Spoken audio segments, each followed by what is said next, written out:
Good morning. તો લાસ્ટમાં આપણે વિભેદન શક્તિ ઉપર આછી પાતળી વાત કરી હતી અને એ ટોપિક મેં આજના લેક્ચર પર બાકી રાખ્યો હતો. તો થોડું એક એમાં ડિટેલથી સમજવું પડશે. બરાબર છે. ટેક્સ્ટબુકમાં જે ડાયાગ્રામ આપ્યો છે છોકરાઓ એ થોડોક અધૂરો હોય ને એવો છે. બરાબર છે. ટેક્સ્ટબુકનો ડાયાગ્રામ આવી રીતે છે. આ પછી સમજશી. પહેલાં જે વિભેદન શક્તિ આપણે સમજવી છે એની ચર્ચા કરીએ. જો માની લો કે આ ટેલિસ્કોપનો ઓબ્જેક્ટિવ લેન્સ છે અને ઓબ્જેક્ટિવ લેન્સ શું કરે છે તો કે ભાઈ દૂરની વસ્તુઓ આપણને આઈપીસ ઉપર આભાસી વાસ્તવિક પ્રતિબિંબ રચીને એની પાછું બીજું પ્રતિબિંબ રચે એ આપણે જોઈએ છીએ. હવે વિભેદન શક્તિને આપણે સમજવાનો પ્રયત્ન કરીએ. માની લો કે અહીંયા એક સ્ટાર S1 છે અને અહીંયા બીજો સ્ટાર S2 છે. એટલે આમાંથી પ્રકાશનું કિરણ આવી રીતે જશે અને આમાંથી પ્રકાશનું કિરણ આવી રીતે જશે. તો તમે જોઈ શકો છો કે બે અલગ અલગ વસ્તુઓ છે.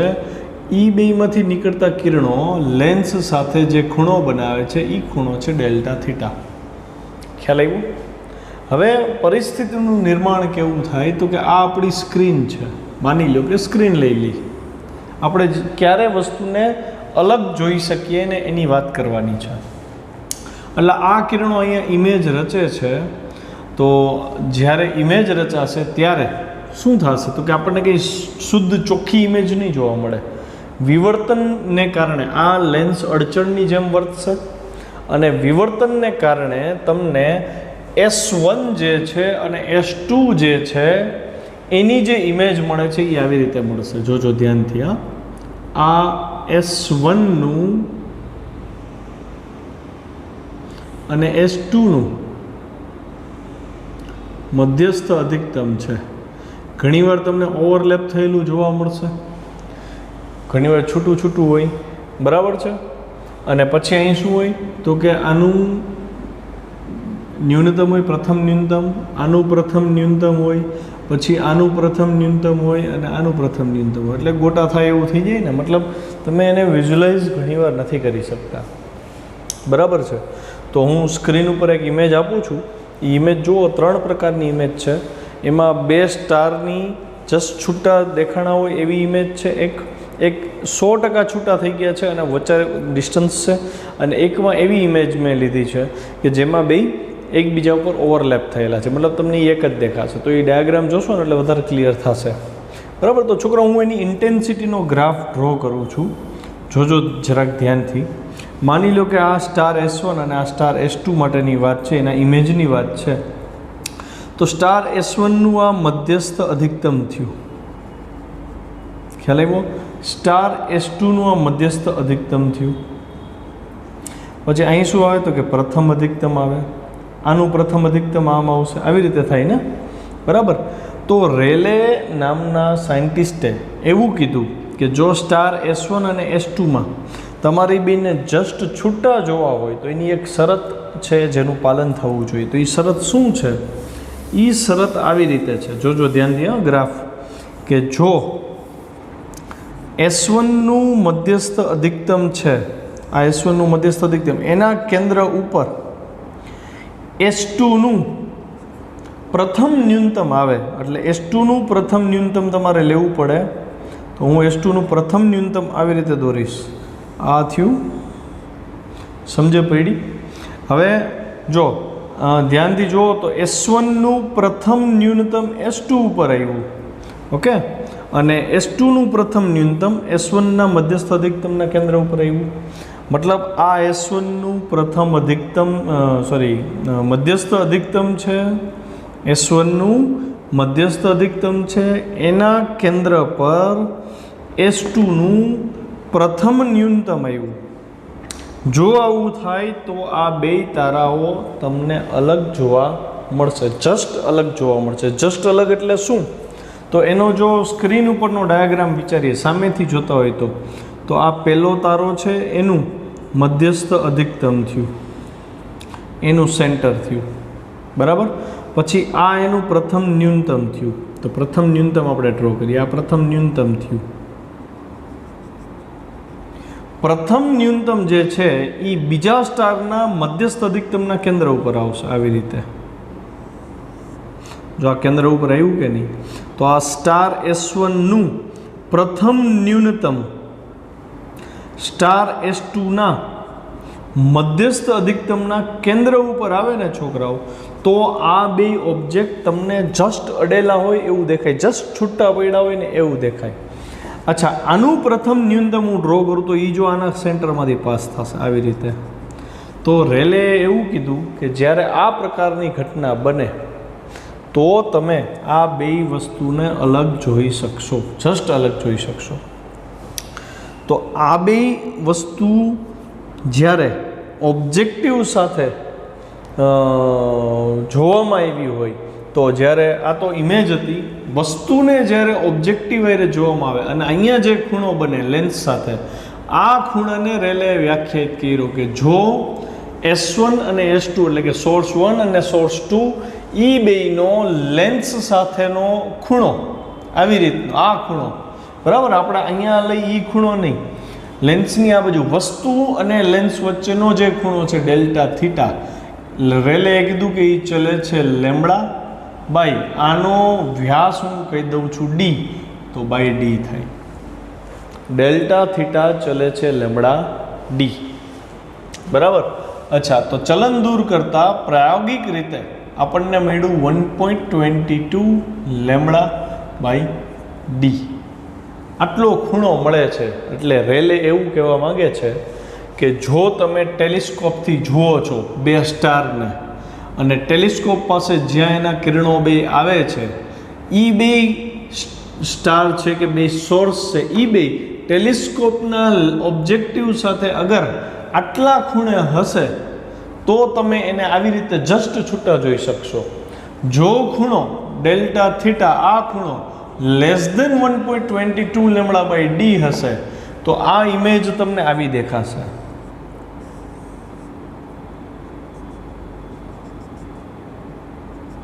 મતલબ આને તમે એક જ તરીકે જોશો, તમને આ બે છૂટા દેખાશે નહીં, તમને આ બે ભેગા દેખાશે. ખ્યાલ આવ્યો? તો મેં જે 3 ડાયાગ્રામ તમને મોકલા, જે ઇમેજ દેખાડી ને, એ ઇમેજમાં જે બે રિઝોલ્વ નહોતા, મતલબ છૂટા નહોતા, એક જ દેખાતા હતા. એવું ક્યારે બન્યું? તો કે આના અને આના જે ઓરિજિનલ સોર્સ હતા, આ તો ઇમેજ છે આપણને જોવા મળી હતી, જે સોર્સ હતા એ બે સોર્સે ટેલિસ્કોપના લેન્સ સાથે બનાવેલો ખૂણો 1.22 લેમ્બડા બાય ડીથી નાનો હશે.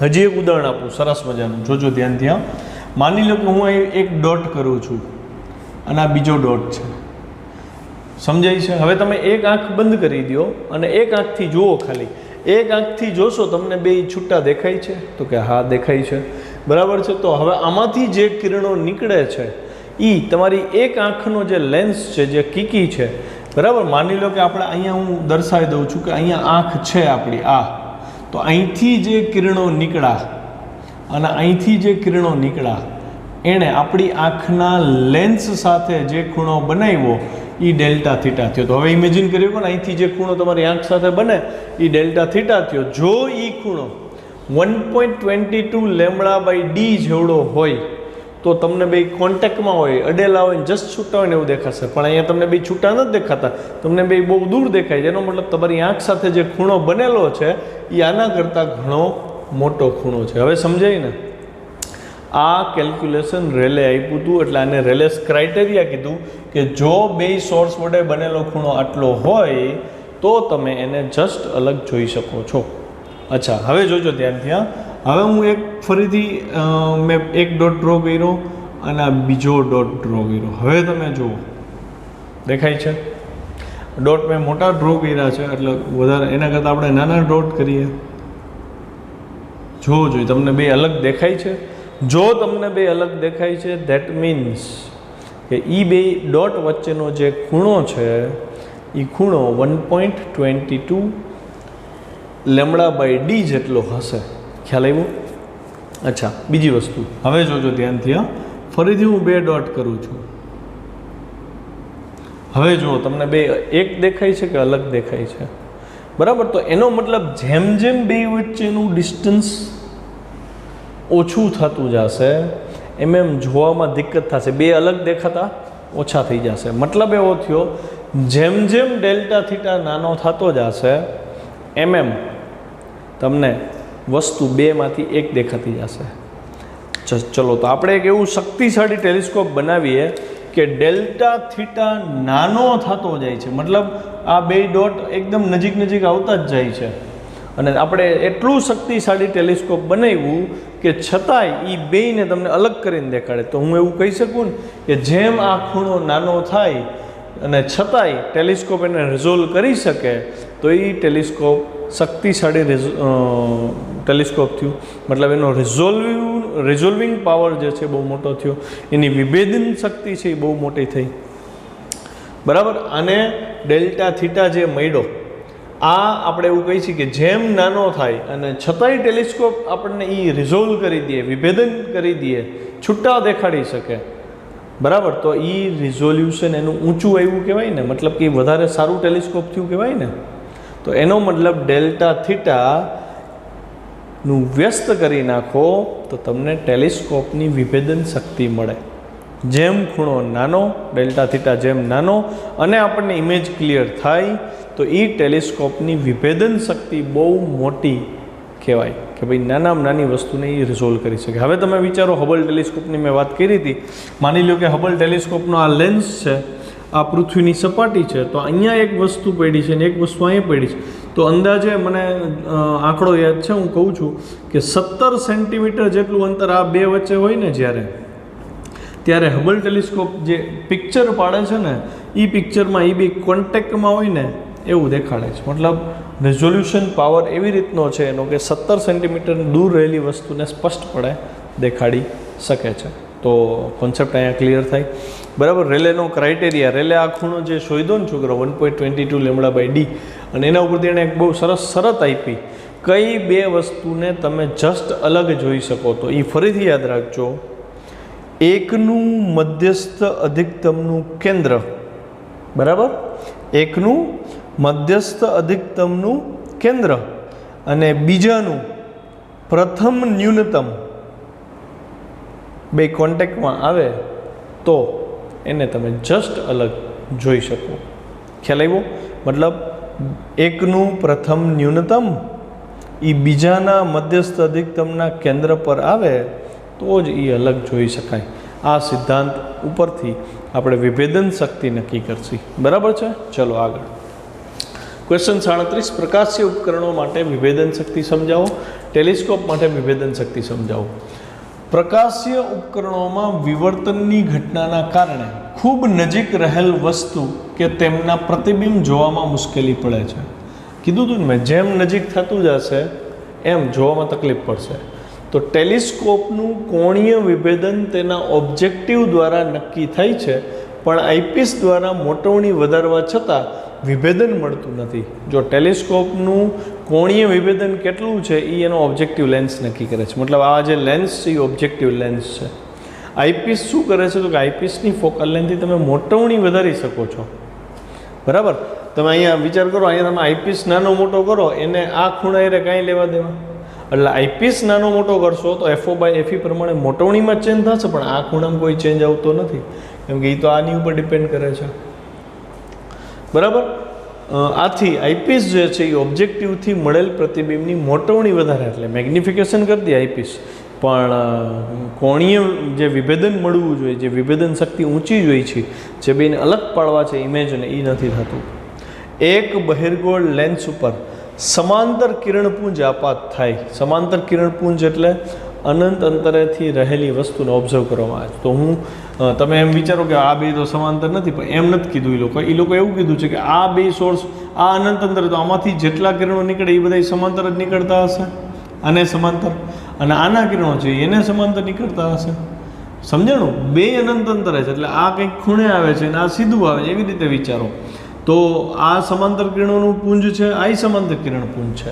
તો જ્યારે કિરણપુંજ આપાત થાય તો બહિર્ગોળ લેન્સના લીધે આ સમાંતર કિરણપુંજ એક બિંદુ આગળ કેન્દ્રિત થશે. હવે આ અનંત અંતરે છે છોકરાઓ. તો માની લ્યો આપણને ઇમેજ અહીંયા ક્યાંક મળી, બેની ઇમેજ એક જ ફોકલ પ્લેનમાં મળશે ને. કેમ? તો કે બે અનંત અંતરે હતા, એટલે એકની ઇમેજ તમને અહીંયા મળી અને બીજાની ઇમેજ તમને અહીંયા મળી હશે. કેમ? બે એક જ સમતલમાં આવ્યો, તો કે બે અનંત અંતરે હતા. બે અનંત અંતરે હોય એટલે ઓલમોસ્ટ આના ફોકસ ઉપર મળે તો કે ફોકસ ઉપર તો આ રહ્યું ફોકસ એનું અને એફમાંથી પસાર થતું અને મુખ્ય અક્ષને લંબ સમતલ એટલે ફોકલ પ્લેન થાય. તો બેયની ઇમેજ ફોકલ પ્લેન ઉપર આપણને મળી. ખ્યાલ આવ્યો? પણ વિવર્તનના કારણે તે એક બિંદુ આગળ કેન્દ્રિત થવાને બદલે પરિમિત ક્ષેત્રફળમાં ટપકા સ્વરૂપે કેન્દ્રિત થશે, જે આકૃતિમાં દર્શાવેલ છે. આ ટપકા સ્વરૂપે દેખાણું જે ઇમેજ આપણે જોતા હતા એ આપણને આમ દેખાણી. વચ્ચેનો ડાર્ક ભાગ છે ને છોકરાઓ, એ મધ્યસ્થ પ્રકાશિત શલાકા છે. પછીનો જે વ્હાઇટ પોર્શન છે એ અપ્રકાશિત શલાકા છે, એટલે કે પ્રથમ ન્યૂનતમ છે. એની પછી જે આ બ્લેક પોર્શન છે એ પ્રથમ અધિકતમ છે. ખ્યાલ આવ્યો? હવે ધ્યાનથી જુઓ તો આ મધ્યસ્થ અધિકતમ જે છે એની ઇન્ટેન્સિટી સૌથી વધારે મેં લીધી. જો આ એનો ગ્રાફ છે ઇન્ટેન્સિટીનો, એની ઇન્ટેન્સિટી સૌથી વધારે. પછી અહીંથી જુઓ તો અહીંયા ન્યૂનતમ આવી ગયું, તો અહીંયા મેં ન્યૂનતમ લીધું છે. અહીંયા ન્યૂનતમ શરૂ થઈ ગયું એટલે મેં અહીં ન્યૂનતમ લીધું છે. પછી પાછો આ ભાગ છે, અહીંયા જો પ્રથમ અધિકતમ આવ્યું તો આ પ્રથમ અધિકતમ આપણે અહીં ડ્રો કર્યું, આ પ્રથમ અધિકતમ છે. પછી આ પ્રથમ અધિકતમનો ભાગ છે એટલે અહીંયા આપણે પ્રથમ અધિકતમ ડ્રો કર્યું છે. ખ્યાલ આવ્યું? આટલું સમજાવ્યું છે? અચ્છા, ટેક્સ્ટબુકની અંદર જેમ અહીંયા મેં આનો ડાયામીટર ડી લીધો તો ટેક્સ્ટબુકની અંદર ડાયામીટરને બદલે 2a યુઝ કર્યું છે. બરાબર? એનાથી કાંઈ ફરક ન પડે. તો લેન્સની ત્રિજ્યા એ થઈ, આ 2a છે. તો અહીંયા બહિર્ગોળ લેન્સના લીધે મધ્યસ્થ પ્રકાશિત વિસ્તાર જે મળે એને એરીસ ડિસ્ક કહેવાય છે. એરી નામના સાયન્ટિસ્ટે આનું ઓબ્ઝર્વેશન કર્યું હતું. તો આ વચ્ચે જે ડિસ્ક જેવો ભાગ છે, પ્રકાશિત શલાકા જે છે, મધ્યસ્થ પ્રકાશિત શલાકા, આને એરીસ ડિસ્ક કહેવાય. અને એની ફરતે જે રિંગ છે એને એરીસ રિંગ કહેવાય છે. યાદ રાખજો. તો આસપાસ વારાફરતી અપ્રકાશિત અને પ્રકાશિત રિંગો એરીસ રિંગ જોવા મળે છે. જો એફ લેન્સની કેન્દ્ર લંબાઈ હોય, વર્તુળાકાર 2a છે એ વર્તુળાકાર દર્પણમુખનો વ્યાસ હોય, અથવા બહિર્ગોળ લેન્સનો વ્યાસ હોય. જે નાનું હોય ને એ તમારે લેવું. તો દર્પણમુખ એટલે છોકરાઓ લેન્સની ઉપર ઘણીવાર એને સેફટી માટે બોર્ડર રાખેલી હોય. બરાબર છે? જેથી કરીને લેન્સ ક્યાંયથી ઘસાઈ ન જાય. તો દર્પણમુખ એના હિસાબે લેવામાં આવે, અથવા લેન્સનો જે વિઝિબલ પોર્શન બાકી વધ્યું હોય એ પણ લઈ શકો તમે. ખ્યાલ આવ્યો? જે નાનું હોય એ લેવાનું કીધું છે. કેમ કે લેન્સ ઉપર જો માની લો 1 સેન્ટીમીટરનું એક લેયર ચડાવી દીધું હોય તો એટલી એની ડાયામીટરમાં ઘટાડો થાય ને. એટલે જે નાનો ડાયામીટર હોય ને, ટૂંકમાં જેટલામાંથી પ્રકાશ પસાર થઈ જાય ને એ માપ લેવાનું. તો તમને કીધું છે તો મધ્યસ્થ અધિકતમ જે મળે છે, આ જે મળે છે આની ત્રિજ્યા તમને આપી છોકરાઓ. કેટલી આપી? 1.22 f lambda by 2a. Textbook વડાએ આ સીધી આપી દીધી છે, રેલેસ ક્રાઇટેરિયાનો ઉલ્લેખ કર્યો નથી. તો આ કેમ આવ્યું એ આપણે સમજીએ. બરાબર છે? જોજો ધ્યાનથી.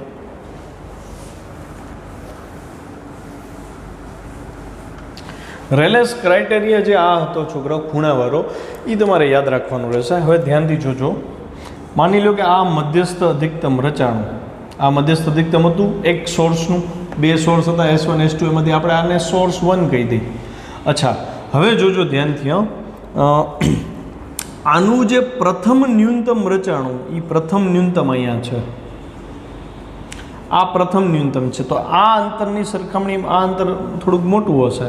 તો અહીંયા જે પ્રથમ ન્યૂનતમ રચાણું, આની જે રેડિયસ મળે છે છોકરાઓ, આની જે રેડિયસ મળે છે એ રેડિયસ કેટલી થઈ? બરાબર? એ રેડિયસ આ લોકોએ કીધું છે 1.22 f લેમ્બડા બાય 2a લીધી છે. તો અહીંયા લેન્સ હતો. ઓકે, અને ઓબ્જેક્ટિવ અહીંયા જે ખૂણો બનાવે, અહીંયા જે ખૂણો હતો આપણે આવી ચર્ચા થઈ ગઈ, અહીંયા જે ખૂણો બને એટલો જ ખૂણો અહીંયા બને ડેલ્ટા થીટા. હા કે ના? સમજાય એવી વાત છે?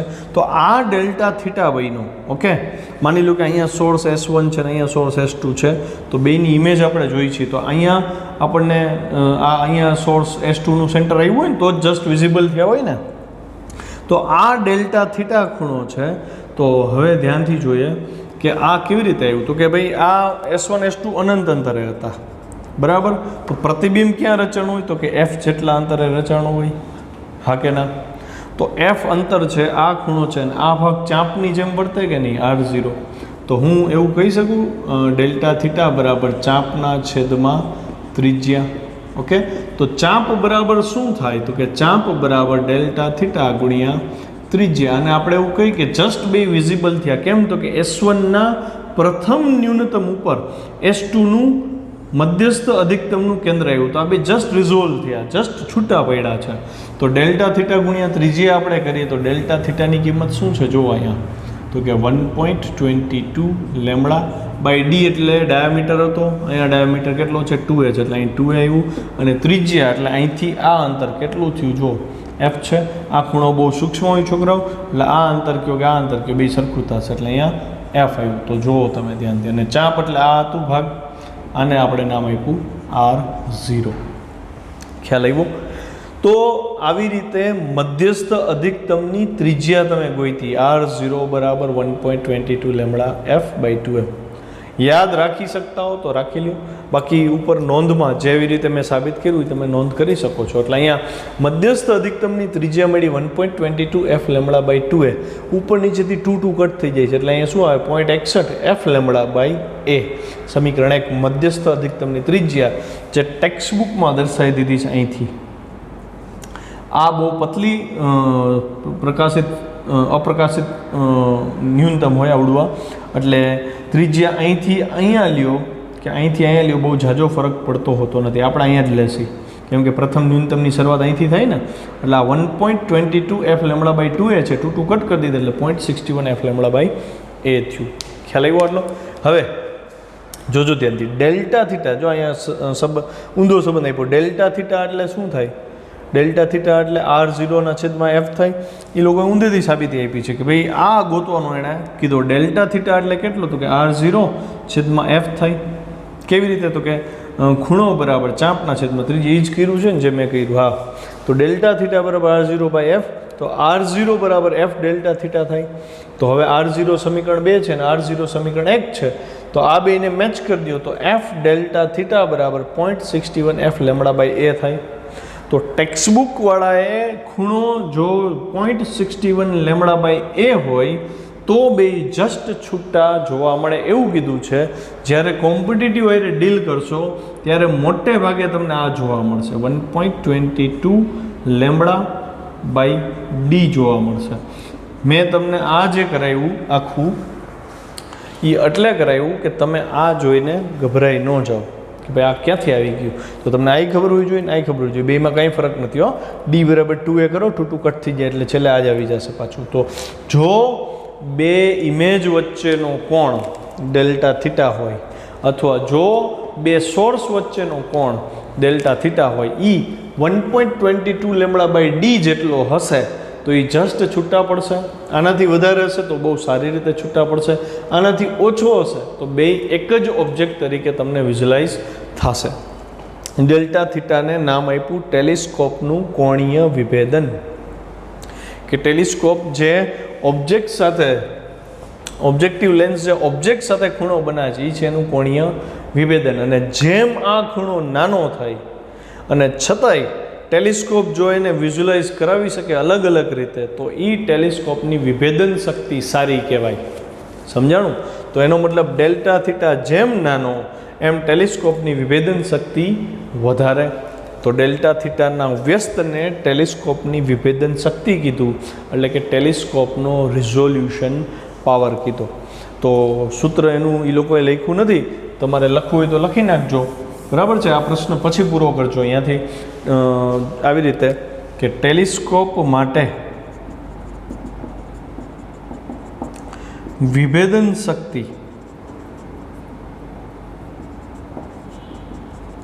બરાબર 1/, કોણીય વિભેદન. ખ્યાલ આવ્યો? પછી શું લખશો? તો કે કોણીય વિભેદનની વેલ્યુ લખીએ. કોણીય વિભેદન કેટલું છે? તો કે ડેલ્ટા થીટા જેટલું છે ને આનું વ્યસ્ત થઈ જાય એટલે ડી ઉપર આવે, તો આપણે અહીં શું લખીએ? ડી ઉપર પછી 1.22 લેમડા. આ આપણી ભાષામાં કોમ્પિટિટિવની ભાષામાં નતા તમે આમી લખી શકો 2a/1.22 લેમડા એટલે a/0.61 લેમડા.